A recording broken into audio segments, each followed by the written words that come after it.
देखिए, आपका एविडेंस में जो चल रहा था, स्टापेल हमने शुरू किया था और स्टापेल आपका शुरू किया गया था। उसमें आपका पहले काइंड्स ऑफ स्टापेल या विबंध का प्रकार हम बता रहे थे, और उसमें हमने पहला प्रकार आपका बताया था स्टापेल बाय रिकॉर्ड, यानी कि अभिलेख द्वारा विबंध, जो सक्षम न्यायालय के निर्णय से उत्पन्न होता है। प्रकार अलग से भी पूछा जाता है। दूसरा प्रकार स्टापेल बाय डीड या विलेख द्वारा विबंध। तीसरा हमने बताया स्टापेल बाय कंडक्ट, यानी कि आचरण द्वारा विबंध। ये आपका 115 से 117 में समाहित है। चौथा हम बता रहे थे प्राइमरी स्टापेल या वचनात्मक विबंध। ये कोई प्रकार नहीं है, ये न्यायालय द्वारा सृजित किया गया है। और आपका बताया गया कि ये जो स्टापेल हैं, ये सरकार के विरुद्ध भी लागू होता है।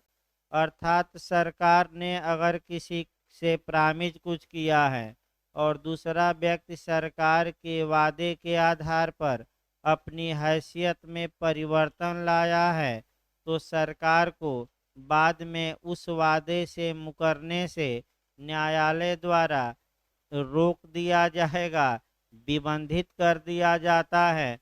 तो ये जो स्टापेल है, ये सरकार के कार्यों के विरुद्ध भी क्या होता है, लागू।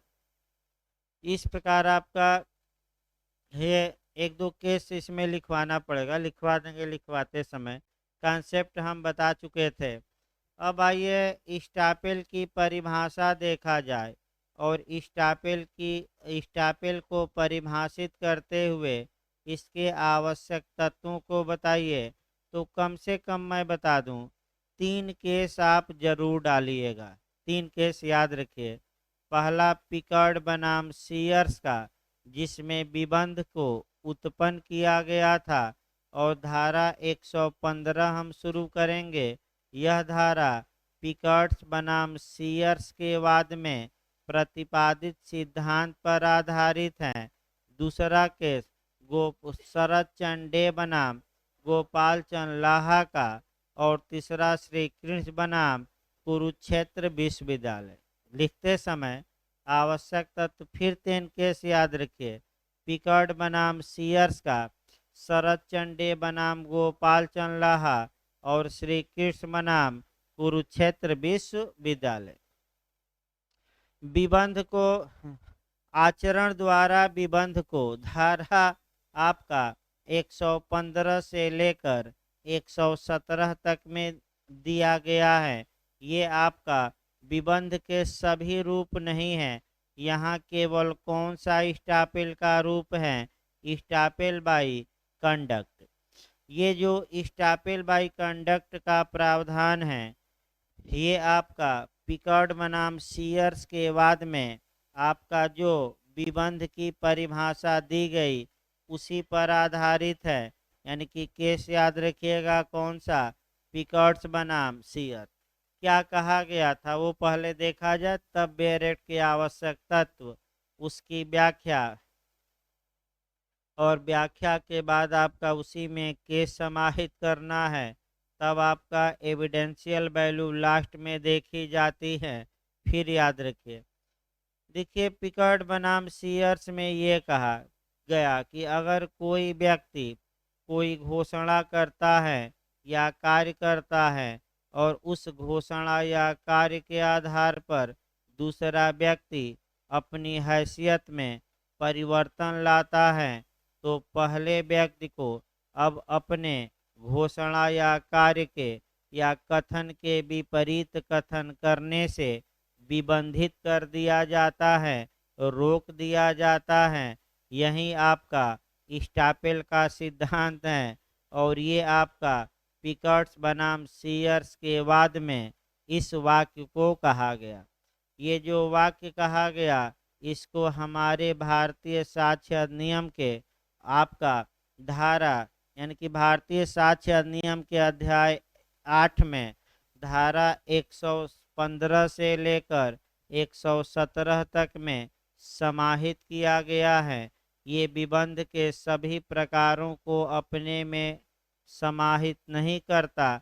ये केवल और केवल कंडक्ट स्टापेल बाई कंडक्ट या आचरण द्वारा उत्पन्न विबंध को ही समाहित करता है। यानी कि आपका अभिलेख द्वारा विबंध भी यहाँ से बाहर चला जाएगा, विलेख द्वारा विबंध भी बाहर, वचनात्मक विबंध भी बाहर। केवल एक प्रकार हम बता रहे हैं, कौन सा? आचरण द्वारा। अब एक एक शब्द को देखिए आपका, उसके बाद एलेस्टेशन हम देखेंगे और एक एक शब्द की यही हम व्याख्या करेंगे। और आपका एक एक शब्द सह देखिए कैसे तोड़ा जाता है बेयरेक्ट। स्टापेल की परिभाषा आपका 3-4 लाइन की है, रट्टा मार कर जाइए, ये रट लेना है परिभाषा। उसके बाद 115 के आवश्यक तत्व निकालेंगे। तो आवश्यक तत्व में बेयर एक्ट से ही, जो बेयर एक्ट की भाषा है उसी को आपका अलग अलग करना है। देखिए एक एक शब्द से 115 स्टापेल। जबकि एक व्यक्ति ने अपनी घोषणा कार्यालोप द्वारा यानी कि एक व्यक्ति ने क्या किया हो, एक व्यक्ति ने आपका क्या किया हो, या तो कोई घोषणा की हो, या कोई कार्य किया हो, या कोई लोप। इसको हम बताएंगे। पहला हो यानी कि एक व्यक्ति द्वारा कोई डिक्लेरेशन या कोई एक्ट या ओमिशन किया गया हो। तो जबकि एक व्यक्ति ने अपनी घोषणा कार्यालोप द्वारा अन्य व्यक्ति को विश्वास साशय कराया है या कर लेने दिया है। यानी कि अन्य व्यक्ति को ऐसी घोषणा कार्यालोप द्वारा अन्य व्यक्ति को या तो साशय विश्वास साशय विश्वास कराया हो या कर लेने दिया हो। दोनों अलग अलग शब्द हैं, बताएंगे। कर लेने दिया हो। दूसरा ये आवश्यक तत्व हो गया कि अन्य व्यक्ति को साशय विश्वास कराया हो आशय के साथ, या अन्य व्यक्ति को विश्वास कर लेने दिया हो। दूसरा तत्व। तीसरा कि कोई बात सत्य है, यानी कि क्या है कि कोई बात क्या है आपका सत्य है, यानी कि ट्रू है। अब अगला देखिए शब्द क्या कर रहा है। और ऐसे विश्वास पर कार्य कराया या करने दिया है। और दूसरा व्यक्ति ने ऐसे विश्वास पर कोई कार्य किया, मैंने कार्य कराया मैंने दूसरा व्यक्ति कार्य किया, या पहले व्यक्ति ने दूसरे व्यक्ति को कार्य कर लेने दिया। ये दोनों अलग अलग शब्द हम बताएंगे। कर लेने दिया है, तब ऐसी कंडीशन में आपका क्या होगा? तो अगला शब्द बताता है, तब न तो उसे और न उनके प्रतिनिधि को अपने और ऐसे व्यक्ति के या उसके प्रतिनिधि के बीच किसी वाद या कार्यवाही में उस बात की सत्यता का प्रत्याख्यान करने दिया जाएगा। इसका मतलब कि जिस व्यक्ति ने विश्वास कराया या कर लेने दिया है, अगर उसके बीच और जिसने विश्वास किया उसके बीच या इनके विधिक प्रतिनिधियों के विरुद्ध कोई मुकदमा होता है उस विषय से संबंधित, तो जिस व्यक्ति ने विश्वास कराया या उसके हित प्रतिनिधियों को उस बात की सत्यता से मुकरने से रोक दिया जाएगा, यानी कि अब डिनाई नहीं करने दिया जाएगा। इसका मतलब ये हुआ, एक उदाहरण से देखिए, आपका सबसे अच्छा उदाहरण ए और बी। ए ने बी को विश्वास दिला दिया कि ये बात सही है। बी ने इस विश्वास पर कोई कार्य किया और बाद में आपका ए ने विश्वास दिलाया कि ये बात सत्य है। बाद में ए अगर मुकरना चाहे या ए के विधिक प्रतिनिधि मुकरना चाहे, तो लास्ट लाइन ये कहती है कि उस बात की सत्यता का प्रत्याख्यान आपका प्रत्याख्यान, प्रत्याख्यान मतलब डिनाई, डिनाई मतलब इनकार। अब करने दिया जाएगा कि नहीं करने दिया जाएगा, नहीं करने दिया जाएगा यानी कि उसका मुख क्या किया जाएगा, बंद। तो यही तो स्टापेल है। अब एक उदाहरण बना लिया जाए और इसी उदाहरण पर आपका सभी बातें चलानी है। मान लीजिए ए ने आपका कोई घोषणा की कार्य किया या लोप किया और ए बी पर उदाहरण से ही चला जाए, सबसे उत्तम आपका उदाहरण सही है। और सबसे उत्तम उदाहरण दृष्टांत को ही उठाया जाए और उसी पर सभी शब्दों को समझाया जाए। शब्द भी हम समझाते रहेंगे और जो इलस्ट्रेशन बेयर एक्ट में दिया है वह भी चलता रहेगा। देखिए, इलस्ट्रेशन भी हम उदाहरण के रूप में लिख देते हैं, तब एक एक शब्द को समझाया जाए। देखिए, क साशय और मिथ्या रूप से ख को विश्वास करने के लिए प्रेरित करता है कि अमुक भूमि क की है और तद्वारा ख को उसे क्रय करने और उसका मूल्य चुकाने के लिए उत्प्रेरित करता है। अब देखिए, ए बी को साशय ये भरमाता है या बेईमानी से बी से कहता है कि ये जो जमीन है यह मेरी है और तुम पैसा देकर इस जमीन को क्या करो, खरीद लो। अब अगला देखिए, तत्पश्चात भूमि क की संपत्ति हो जाती है और क इस आधार पर कि विक्रय के समय उसका उसमें हक नहीं था, विक्रय अपास्त करने की यानी कि उलटने की इप्सा या इच्छा करता है, उसे अपने हक का अभाव साबित नहीं करने दिया जाएगा। बाद में मान लीजिए जमीन सी की थी उसके पिता की, पिताजी मर गए और बाद में जमीन किसको मिल गई, अब ए को। अब ए कहता है कि जिस समय मैं बी को बेचा था उस समय मैं हकदार नहीं था, बाद में हकदार हुआ हूँ, अतः पहले वाला बैनामा या विक्रय रद्द किया जाए, अपास्त किया जाए, मनसूख किया जाए, क्योंकि जिस समय बेचा था मैं उस समय मैं मालिक था कि नहीं, नहीं था। तो कल ही बताया गया कि जो स्टापेल है वह झूठ को सत्य मान लेता है, सत्य का अपवर्जन करता है और कहता है कि जब एक बार तुम झूठ बोले हो, वह झूठ अब सत्य हो गया, तो उसी झूठ पर क्या रहो, कायम रहो। तुम्हें मुकरने दिया जाएगा कि नहीं, नहीं दिया जाएगा। तो उदाहरण भी आपका ये जो उदाहरण है टीपीए की धारा आपका सेम, आपका जो उदाहरण है टीपीए की धारा 43 पर आधारित है।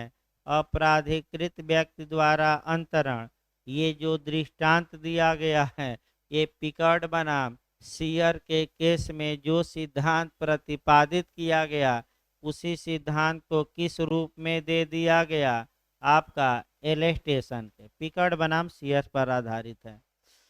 फिर एक बार इस उदाहरण को अब यहाँ देखिए आपका, तब उदाहरण भी चलते रहा। एक डेट बना लिया जाए, 1 जनवरी को बी को यह बेचा था और ए मालिक कब हुआ, 30 जनवरी। आपका 2012 ही बना लिया जाए, क्योंकि भाई डेट अंतर होना चाहिए। 1 तारीख को झूठ बोला और 30 तारीख को अब क्या बोल रहा है, सत्य। अब एक एक करके देखिए, एक व्यक्ति ने कोई या तो घोषणा की हो या कार्य किया हो या लोप किया हो। इसका मतलब ये हुआ कि विबंध को लागू होने की पहली शर्त ये है कि एक व्यक्ति ने किसी तथ्य के बारे में कोई घोषणा की हो या कोई एक्ट किया हो या कोई ओमिशन किया हो। अर्थात विबंध घोषणा द्वारा भी उत्पन्न हो सकता है, किसी व्यक्ति के कार्य द्वारा भी, और लोप मतलब कार्य न करने द्वारा भी। उदाहरण के रूप में आपका दृष्टांत जैसे ए ने बी से इस बात की घोषणा की है कि इस जमीन का मालिक मैं ही हूँ, तो ये ए बी को बताता है कि इस जमीन का मालिक मैं हूँ, अर्थात ए ने बी से यह घोषणा की कि इस जमीन का मालिक कौन है, मैं हूँ। कोई कार्य अगर ए घोषणा न करे, कोई कार्य करे और कार्य द्वारा भी विबंध उत्पन्न हो सकता है। कार्य का मतलब मुख से बोला नहीं, लेकिन कुछ ऐसा कार्य ए ने किया जिससे कि बी को विश्वास हो गया कि यह जमीन या यह वस्तु ए की ही है। या कोई कार्य न करे, लोप का मतलब कि कोई कार्य न करे, यानी कि जो कार्य ए को करना चाहिए वह कार्य नहीं करता है, लोप कर जाता है। जैसे कि उदाहरण के रूप में एक लोप बताया जाए, मौन रह जाना, ये भी कह सकते हैं। बी आकर ए से पूछता है कि हे ए, अगर तुम कुछ नहीं बोलोगे तो मैं ये मान लूँगा कि ये घोड़ा तुम्हारा ही है, तुम इस घोड़े के मालिक हो। ऐसी दशा में अगर ए लोप करता है, कुछ नहीं बोलता है, तो बी को विश्वास हो गया कि इस घोड़े का मालिक कौन है, ए। तो क्या अब आया कि विबंध कैसे उत्पन्न हो सकता है? घोषणा द्वारा हो सकता है, कि कार्य द्वारा, कि लोप द्वारा, कि तीनों द्वारा, तीनों द्वारा। तो ए ने घोषणा कर रखा है कि हे भी, ये जमीन क्या है, मेरी। अब आइए, एक व्यक्ति ने तो घोषणा किया हो या कार्य या लोप किया हो, और दूसरा शब्द देखिए, द्वारा अन्य व्यक्ति को आपका विश्वास साशय कराया या कर लेने दिया है। ये जो शब्द है कि अन्य व्यक्ति को साशय विश्वास कराया या कर लेने दिया, ये दोनों शब्द का अर्थ अलग अलग है। साशय का मतलब हुआ इरादे के साथ, यानी कि इसका मतलब ये हुआ कि पहला व्यक्ति ने कोई घोषणा, कार्य या लोप किया और इरादे के साथ किया, और दूसरे व्यक्ति ने उस घोषणा, कार्य या लोप पर विश्वास किया और विश्वास किया।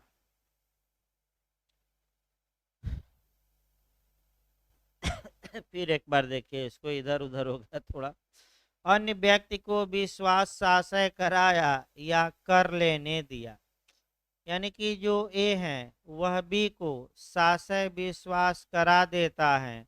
यानी कि साशय विश्वास कराना का मतलब कि ए पूरी ताकत लगाता है इस बात को बताने में कि यह जो जमीन है, हे भी मेरी है, तुम मेरी बातों पर क्या करो, विश्वास करो।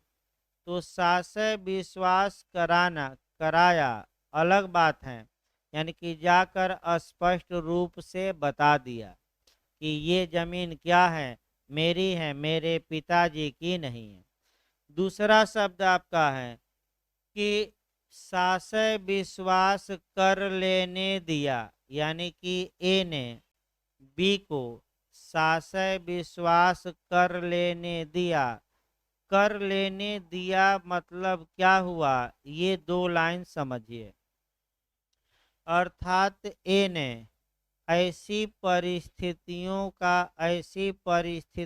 क्रिएट की, ए ने ऐसी परिस्थितियों का निर्माण किया जिस परिस्थिति में बी फंस गया और बी को ये विश्वास हो गया कि ए जो कह रहा है वह बात सही है। यानी कि इसको कहा जाता है लालीपाप देना या तामझाम करना। अर्थात ए, अब आइए देखिए, बी जाकर आसपास के लोगों से और गांव के लोगों से जाकर पता कर रहा है कि ये जमीन किसकी है, और ये पहले से ही गांव के लोगों को भरमा दिया है, बता दिया है कि कोई भी व्यक्ति इस जमीन के बारे में पूछताछ करने आए तो हमारे पिता का नाम न लेना। ये कह दिया है, सबसे पहले से ही माहौल बना दिया है कि क्या करना, कि हमारा ही नाम लेना। तो ये साशय विश्वास कराया नहीं कहा जाएगा, साशय विश्वास कर लेने दिया। कर लेने दिया का मतलब ये हुआ कि ऐसा माहौल बनाया ताकि भी उसी माहौल में क्या हो जाए, फंस जाए।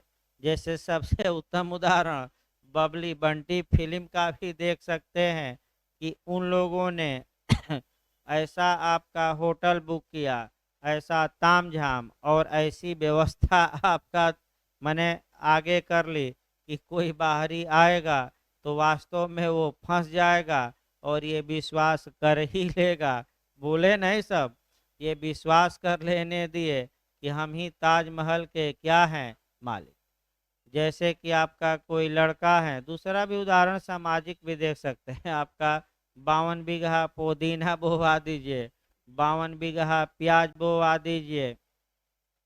तो मान लीजिए कोई लड़का है भले आपका पिताजी से लड़ाई करके 2 पैसा पाता हो, लेकिन पूरा जूता मोजा और डेंट पेंट करके रोज आता है, तो ऐसी दशा में आपका यानी कि साशय विश्वास कर लेने दिया लोगों को कोचिंग के कि मैं बहुत बड़े स्टेट का लड़का हूँ, जमींदार का लड़का हूँ, यानी कि मैं 52 बीघा क्या हूँ, पुदीना वाला, भले चाय पीने का पैसा न हो। तो ऐसे मौर्य जी नहीं आए हैं क्या? तो किसको लेकर आ गए मौर्य जी आज? तो बताइए अजय भाई, अभियुक्त ये हैं, आप बताइए चाय पीने गए थे कि नहीं वहाँ? अब मैंने ये विशिष्ट ज्ञात तथ्य है भाई।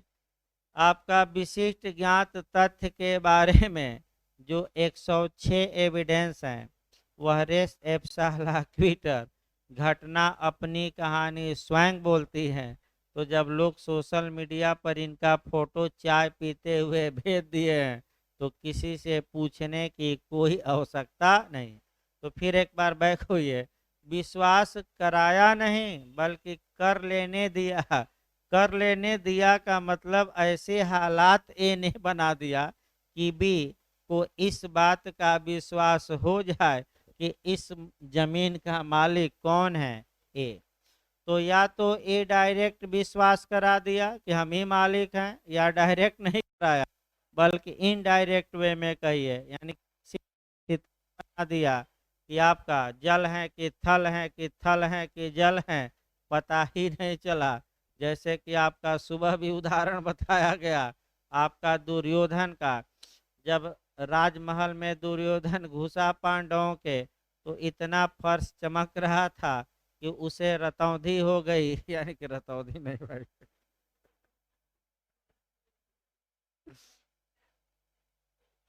देखिए जितेंद्र भाई भी अब सक्रिय है, कंफ्यूजन हो गया कि थल है कि जल है। तो उसे लगा कि जहाँ जहाँ जल था वो अपना धोती नीचे करके चलता था, और जहाँ जल नहीं था वहाँ उसे, जैसे कि हिरण को आपका भ्रम हो जाता है रेगिस्तान में, तो उसी प्रकार उसे भी भ्रम हो गया कि अब जहाँ थल था वहाँ आपका धोती ऊपर कर लिया और जल में नीचे। तब तक द्रौपदी आपका कह सकते हैं कि देख ली, यानी कि आपका खिड़की से देख ली, और देखने के बाद आपका हठाका लगा, ठहाका लगा थी सुबह भी करती। और देखिए आपका जैसे आप लोग लगा रहे हैं, और क्या हो गया, महाभारत। तो हमेशा हंसना स्वास्थ्य के लिए हानिकारक होता है। कभी काल हंस लीजिए, ठीक है, हर एक बात पर हंसना उचित नहीं है। ये भी है भाई, आपका बीच बीच में गोला दिया जाता है भाई, बीच बीच में उदाहरण इसलिए दिए जाते हैं कि लगातार पढ़ते पढ़ते दिमाग थोड़ा आपका माने अब सुस्त पड़ने लगता है। तो जैसे मोबाइल हैंग किया तो क्या कर दीजिए, रिफ्रेश। तो रिफ्रेश के लिए उदाहरण दिया जाता है, कोई दिल पर न ले कि हम ही 52 बीघा पुदीना वाले हैं, क्योंकि बहुत आए गए 52 बीघा पुदीना वाले, और आज तक बहुत आए गए भाई, बहुत लोग फेंकते हैं। तो भाई जो वास्तविकता है वो जल्दी कम लोग बताते हैं, वो अलग बात है। अगला देखिए आपका, सासय विश्वास कराया या कर लेने दिया, कि कोई बात क्या है, सत्य है। अब आइए, अर्थात इसका मतलब ये हुआ कि स्टापेल के लिए यह आवश्यक है कि एक व्यक्ति ने दूसरे व्यक्ति को सासय विश्वास कराया हो या कर लेने दिया हो कि कोई बात सत्य है, लेकिन बाद में वास्तविकता ये होती है कि वह बात सत्य नहीं होती, बल्कि क्या होती है, झूठ। यानी कि जिस तथ्य को सत्य के रूप में प्रस्तुत किया जाता है, वास्तव में वह बात सत्य नहीं होती, वह बात क्या होती है, मिथ्या। उदाहरण भी चलते रहिए। जैसे ए ने बी से ये कहा कि ये मकान मेरा है, और बी को विश्वास करा दिया और ये कहा कि ये बात सत्य है, यानी कि जो मैं कह रहा हूँ वही बात सत्य है, ये मकान मेरा ही है। ये किसने विश्वास सत्यता का करा दिया, ए ने। किसको, बी को, जबकि वास्तव में वह बात सत्य नहीं होती, क्या होती है, झूठ। तो विश्वास कब कराया है, 1 जनवरी आपका 2012 को। अगला शब्द देखिए, कोई बात सत्य है, और इसके बाद शब्द देखिए आपका, सत्य के बाद भाई, और ऐसे विश्वास करा या करने दिया है, यानी कि दूसरे पक्षकार को ऐसे विश्वास पर कार्य कराया। तो कार्य कराया अलग बात है, और दूसरा शब्द है करने दिया है, ये अलग बात है। इसका मतलब ये होता है कि एक पक्षकार ने जो बातें बताई थी कि अमुक बातें सत्य हैं, उन बातों पर विश्वास करके आपका दूसरे पक्षकार ने अपनी हैसियत में बदलाव लाया। यानी कि इसका मतलब ये हुआ कि कुछ कार्य किया। कुछ कार्य किया का मतलब ये हुआ कि उसने अपनी हैसियत में क्या लाया, बदलाव। मुख्य यही है। फिर एक बार देखिए इसको, यही शब्द पकड़ना है। कार्य कराया या करने करने दिया है। कार्य कराया का मतलब कि बताकर कार्य कराया। करने दिया है का मतलब ये हुआ कि भी एक ही बात पर विश्वास करके कोई कार्य प्रारंभ कर दिया, और ए ने उस कार्य को रोका नहीं। करने दिया का मतलब क्या हुआ कि बी जब कार्य कर रहा था तो ए रोका नहीं, और कराया का मतलब कि आपका कह सकते हैं सक्रिय रूप से खुद कराया। फिर एक बार देखिए, बी से कोई कार्य कराया, यानी कि दूसरे पक्षकार से कोई कार्य कराया। कराया का मतलब ये हुआ कि ए ने कहा कि तुम हमारी मकान खरीद लो, तो ये कराया हो गया। और कर लेने दिया का मतलब ए ने अब कुछ किया, कहा नहीं, लेकिन बी ए का मकान खरीदने के लिए खुद ही क्या हो गया, तैयार। लेकिन ए ने पहले झूठ बोला था कि ये मकान मेरा है, लेकिन किस रूप में झूठ को प्रस्तुत किया था, सत्य के रूप में। लेकिन वास्तव में वो बोला क्या था, झूठ। तो इसका मतलब ये हुआ कि एक पक्षकार की घोषणा कार्यालोप के कारण दूसरे पक्षकार ने किसी तथ्य के अस्तित्व में होने का विश्वास किया, या पहले पक्षकार ने दूसरे पक्षकार को करने दिया। अर्थात इस उदाहरण में ए बी ने ए पर विश्वास किया और अपनी हैसियत में परिवर्तन लाया। कब कहा जाएगा कि बी ने अपनी हैसियत में ए के बयान पर परिवर्तन लाया, जब ए के बयान पर वह मकान खरीद ले कि न खरीद ले। अभी खरीदा नहीं है तब स्टापेल नहीं। यानी कि आपका कार्य किया हो, यानी कि कुछ न कुछ हैसियत में क्या लाया, तो हैसियत में कैसे बी ने परिवर्तन लाया। ए ने जो झूठ बोला था उस झूठ पर विश्वास करके और ए का मकान क्या किया, खरीद लिया। अब बाद में ये पता, अब कानून आगे क्या कहता है कि जब बाद में ये पता लगता है कि इस मकान का मालिक ए नहीं था, तो ऐसी दशा में अब होगा क्या, ये तो बात झूठ निकली, लेकिन बाद में जो ए है उस मकान का मालिक हो जाता है। यानी कि जो वह झूठ बोला था 30 जनवरी को, वह बात क्या हो जाती है, सत्य।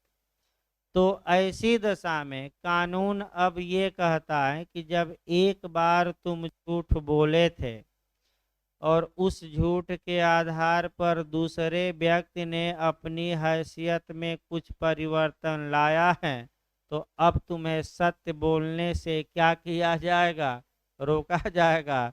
उसी झूठ पर कायम रहो। इसका मतलब कि अगर ए को वह मकान किस तारीख को मिल गया, 30 जनवरी को, और ए कहता है कि जो हमने मकान बी को बेचा है इस विक्रय को क्या किया जाए, विक्रय विलेख को रद्द किया जाए, क्योंकि 1 जनवरी को मैं झूठ बोला था और वह मकान 1 जनवरी को मेरा नहीं था। किस तारीख को मेरा हुआ है, 30 जनवरी को, अतः विक्रय को रद्द किया जाए। तो ऐसी दशा में कानून ये कहता है कि अब अगर ए और बी में कोई विवाद होता है उस मकान को लेकर, या ए मर गया तो ए के विधिक प्रतिनिधि और बी के बीच होता है। अगर बी मर गया तो बी के विधिक प्रतिनिधि और ए के बीच होता है। दोनों को मार दीजिए दोनों को मार दीजिए, तो ए का विधिक प्रतिनिधि और बी का भी क्या है, विधिक प्रतिनिधि के बीच अगर उस मकान को लेकर कोई डिस्प्यूट उत्पन्न होता है और ए या ए के हित प्रतिनिधि ए के बयान से मुकरना चाहते हैं, ए के बयान से प्रत्याख्यान कहा जाता है। प्रत्याख्यान माने क्या हुआ, डिनाई करना चाहते हैं, तो ए को और ए के हित प्रतिनिधि को उस बात की सत्यता को डिनाई करने से अंतिम शब्द है क्या किया जाएगा, रोक दिया जाएगा। तो आप लोग बताइए स्टापेल का प्रभाव परसोनम हुआ कि रेम हुआ। यानी कि सुबह भी कल भी बताया गया, रेम यानी कि सौरबंधी और परसोनम माने व्यक्ति बंधी। तो केवल पक्षकार बाध्य होता है कि पूरा विश्व, तो कैसा प्रभाव हुआ, परसोनम। केवल कौन बाध्य होगा, ए और ए के, क्या थर्ड पर्सन कोई बाध्य होगा, नहीं। तो भाई कैसा प्रभाव हुआ, परसोनम। देखिए भाई कल बताया गया था आपका परसोनम आपका, फिर एक बार देखिए।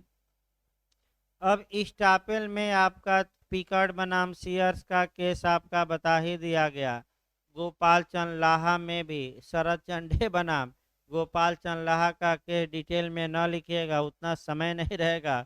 लिखने लगेंगे तो पूरा एक पेज वहीं ले लेगा। बस 4-5 लाइन निकाल दीजिए कि अगर कोई व्यक्ति किसी दूसरे व्यक्ति को किसी तथ्य की सत्यता में विश्वास कराता है और बाद में पता लगता है कि वह तथ्य झूठा है, माने सत्यता का विश्वास कराता है और वह बात झूठ निकलती है, लेकिन बाद में वह बात क्या हो जाती है, सत्य। तो पहले व्यक्ति को मुकरने से रोका जाएगा कि नहीं, सत्यता को माने झूठ उस बात को प्रत्याख्यान करने से रोक दिया जाएगा। यही आपका अगला देखिए, इसमें आपका अब जो आता है इसमें आपका स्टापेल का एविडेंशियल वैल्यू, विबंध का साक्षिक मूल्य हम लास्ट में देख लें। देखिए आपका एक केस तो छूट ही गया, बहुत तेजी में भी हल्का सा स्पीड बढ़ाया जा रहा है तो कुछ बातें छूट जा रही हैं। एक केस आपका श्री कृष्ण बनाम कुरुक्षेत्र विश्वविद्यालय का जानना है। ध्यान से इसको समझिए, ये केस जरूर लिखिएगा। देखिए इस केस में हुआ क्या, थोड़ा बहुत इसको डिटेल में कर दीजिएगा। श्री कृष्ण बनाम कुरुक्षेत्र विश्वविद्यालय। देखिए आपका संविदा अधिनियम की धारा आपका 19 से कवर करना है। पहले संविद कपट की परिभाषा, फ्रॉड की परिभाषा डेरी बनाम पिक के बाद में जस्टिस हरसैल ने दी थी। कपट धारा 17 संविदा नियम में बताया गया है कपट। अब आइए धारा 19 में कपट का प्रभाव बताया गया है। 19 पर ही गौर करिए। अगर चुप्पी द्वारा कपट है, चुप्पी यानी कि मौन द्वारा, मौन यानी कि साइलेंट द्वारा, अगर कोई व्यक्ति किसी तथ्य के बारे में साइलेंट है और दूसरा व्यक्ति साधारण उद्यम से, साधारण तरीके से सत्यता का पता लगा सकता था, तो क्या ये फ्रॉड माना जाएगा कि नहीं? नहीं, क्योंकि आपका भी तो कर्तव्य है कि थोड़ी बहुत सच्चाई का क्या करिए, पता लगाइए। अब श्री कृष्ण बनाम कुरुक्षेत्र विश्वविद्यालय में एक श्री कृष्ण जो था एलएलबी फाइनल ईयर का छात्र था कुरुक्षेत्र विश्वविद्यालय का, उसकी जो अटेंडेंस या उपस्थिति थी वह कम थी जितना होनी चाहिए। जब परीक्षा फार्म भरा जा रहा था उस समय जो उपस्थिति का कॉलम रहता है वह उसने भरा ही नहीं। एडमिट कार्ड आपका विश्वविद्यालय ने उसका जारी कर दिया। पूरी परीक्षा जब दे चुका, परीक्षा भी वह दे चुका, तब विश्वविद्यालय ने क्या किया कि उसका परीक्षा परिणाम ही रोक दिया और फ्रॉड के लिए मुकदमा कर दिया और कहा कि इन्होंने तो फार्म भरते समय कपट कर दिया, यानी कि अटेंडेंस कितना परसेंट है वह कॉलम ही क्या किया, छोड़ दिया। मामला चलते चलते सुप्रीम कोर्ट में गया।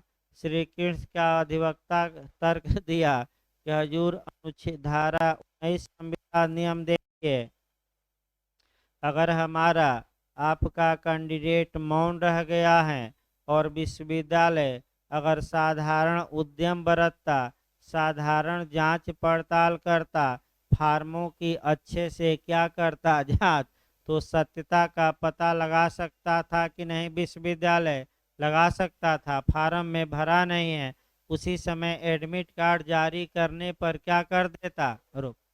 जब ये फाइनल परीक्षा दे चुका पूरा पेपर की, यानी कि अपनी हैसियत में क्या कर दिया, बदलाव, तो आप कह रहे हैं कि हम परीक्षा परिणाम नहीं निकालेंगे, तो विश्वविद्यालय के मुख को बंद कर दिया गया कि बंद कर दिया गया, विबंधित कर दिया गया कि जब आपके लोप के कारण, कार्य नहीं, यहाँ लोप कहा जाएगा। क्यों क्यों लोप कहा जाएगा?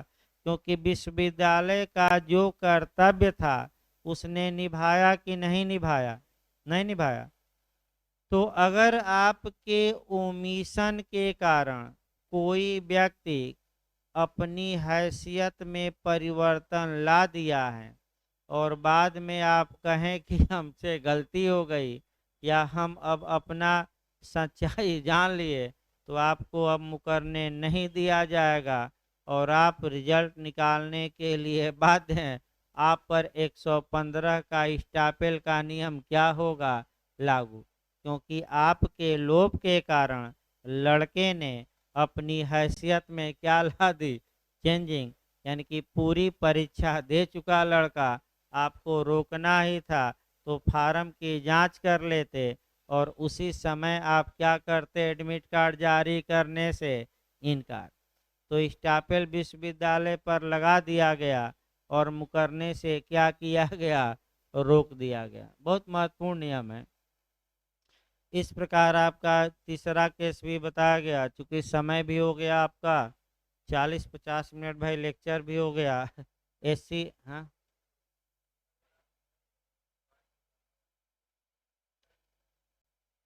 हाँ, ज़्यादा इसमें तथ्य नहीं, मेंस में आपका लिखना है। फाइंडिंग केवल 3-4 लाइन लिखिए, क्योंकि उतना समय नहीं है। खुद ही इतना बड़ा हो जाएगा आपका व्याख्या करते करते कि 3 पेज कम से कम लिखवाते समय चला जाएगा। जो 2-4 शब्द छूट गए हैं वह लिखवाते समय पूरा किया जाएगा। तो अभी ऐसी